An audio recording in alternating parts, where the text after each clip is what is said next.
Olá pessoal, boa tarde, bom dia, boa noite, boa madrugada, não sei que momento você vai receber este vídeo. Para mim é passa da meia-noite, eu acabei de chegar de um compromisso ministerial e eu preciso dividir algo com você antes de dormir, algo que Deus falou de uma maneira tão especial comigo nesse dia e eu preciso dividir, ok? Eu tenho certeza que vai edificar o teu coração. Vem comigo. Nesse culto hoje, o Senhor falou de uma maneira muito especial, como há muito tempo não falava. E eu voltei agradecendo a Deus. Senhor, muito obrigada pelo renovo, muito obrigada porque o Senhor falou como há muitos anos atrás, quando o Senhor estava se apresentando a mim. Enfim, eu vim glorificando a Deus por isso, por essa experiência. Quem teve, de fato, essa experiência vai entender o que eu estou falando. E logo em seguida, eu trouxe a memória, aliás, eu pensei e lembrei de duas experiências que eu tive há muitos anos atrás, voltando da faculdade, se não me falha a memória.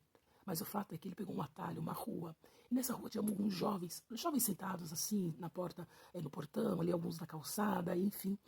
E quando nós passamos, eu observei aquela turma, né, sentada na calçada, e quando nós chegamos no final da rua, Deus falou no meu coração, através do Espírito Santo, volta e entrega um recado para esse jovem. E descreveu o jovem. Falei, Deus, como assim? Tem muitos jovens, enfim, como ele vai entender?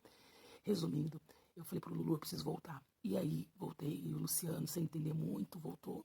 Eu falei, eu preciso dar um recado de Deus. E naquele momento, aquele jovem, do jeito que veio na minha cabeça, através do Espírito Santo, eu disse, tirei o capacete e disse, rapaz, é com você. Deus manda te dizer isso, isso, isso, isso. Naquele momento o menino chorou demais e foi ali um mover maravilhoso. Enfim, ele creu que era Deus mesmo falando com ele. Outra experiência foi no ponto de ônibus, também recém-casada. E aquele amor, aquela paixão, aquele primeiro amor, né, que nós sabemos como é isso, e Deus me usa, eu quero mais da tua presença, enfim. E no ponto de ônibus, eu, enfim, ali naquela oração, entrei para ir pro meu trabalho, ainda estagiária, já faz alguns anos, né, gente? Entrei no ônibus e Deus pediu para que eu entregasse um recado para uma jovem. Naquele momento eu até fiquei, Deus, né? Será que é o Senhor mesmo falando comigo? Será que ela não vai achar que eu sou louca? Enfim, aqueles questionamentos, aquele temor. Mas, resumindo também a experiência, eu fui até ela e disse, Deus está falando isso, isso, isso. Aquela menina começou a chorar, chorar, chorar. Ela estava do lado de um namorado, que depois eu fiquei sabendo.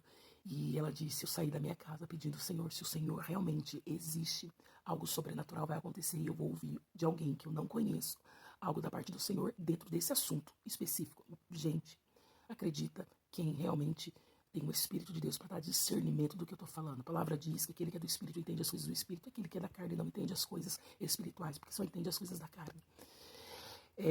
E aí eu contei para ela, enfim, ela chorou muito, abraçou, e nós descemos no mesmo ponto de ônibus, e aí ela abraçou, ficamos ali um tempo, ok, eu fui para um lado, ela foi para o outro. Por que eu estou contando isso? E atenção, atenção, atenção. Porque a oração, vindo dessa ministração hoje, lembrando, trazendo à memória isso que me encheu de esperança, Deus disse o seguinte, eu sou o mesmo Deus que já falei, eu continuo falando. Eu sou o mesmo Deus que já usei e continuo usando. O que está acontecendo é que a noiva está com os ouvidos espirituais fechados. E o Espírito está sendo sabotado, o mover do Espírito Santo. Quantas vezes Deus quer nos usar, mas nós racionalizamos, nós ficamos com medo, nós achamos que é coisa da nossa cabeça. Você que tem maturidade espiritual, vem comigo. Deus quer continuar te usando. Você que tem discernimento que vem do Espírito de Deus. Você que já ouviu a voz do bom pastor, ele continua falando, ele não parou de falar e não parou de usar. Tem uma canção, e eu uso essas palavras daí de Mel Williams, eu gostei muito da colocação dela com relação a essa canção, que eu acho que é dinamarquesa, que fala, esses são dias de Elias, dias de Ezequiel. E aí eu uso essa fala da Edmé, dizer, não são os dias de Elias e Ezequiel. Esses são os nossos dias. E nós precisamos estar sensíveis para ouvir a voz de Deus e sermos usados como canal de bênção para edificar a vida de pessoas sedentas, machucadas, feridas, que estão precisando ouvir aquela voz que traz cura. E Deus conta com a gente. Sabe, meus queridos e minhas queridas, você que está recebendo esse vídeo agora, eu tenho certeza que não é à toa, é porque é um alerta, é um despertamento, volta a ouvir a voz do Senhor, volta a ser um canal de bênção. E eu me lembro de um outro louvor que diz, quero ser como criança. Te adorar pelo que tu és e voltar à inocência e acreditar em ti. Mas às vezes sou levado na vontade de crescer. Sabe o que está acontecendo comigo e com você? Nós estamos crescendo demais, querendo crescer demais em algumas coisas, racionalizando, pensando, não vou, deu meu jeito. Enfim, fica essa palavra de encorajamento para você que é instrumento de Deus. Você que já teve experiência, Deus, ele continua nos levando a experiências incríveis, incríveis. Basta a gente estar nessa conexão. Eu costumo dizer que nós precisamos estar numa outra sintonia. Não só a sintonia terrena, mas a sintonia espiritual. Que Deus te abençoe e seja luz e seja sal. Essa geração é nossa. Que Deus te abençoe. Tchau, tchau.